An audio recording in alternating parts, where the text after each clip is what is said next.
This guide will help you download your account data from Capital One in a few simple steps. Follow the instructions below to access and save your financial information. Step 1. Log into your account.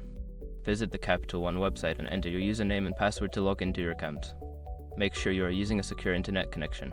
Step 2. Navigate to Account Services. Once logged in, locate the Account Services or Account Management section on the main dashboard. This is where you can find options related to your account data. Step 3. Select Download Data option. Look for an option that says Download Account Data Export Transactions or something similar. Click on this option to proceed to the data download page. Step 4. Choose Data Format and Date Range. On the download page, select the format you want for your data such as CSV or PDF and specify the date range for the transactions you wish to download. Make sure to review your selections before proceeding. Step 5. Download and save. After confirming your selections, click the download button.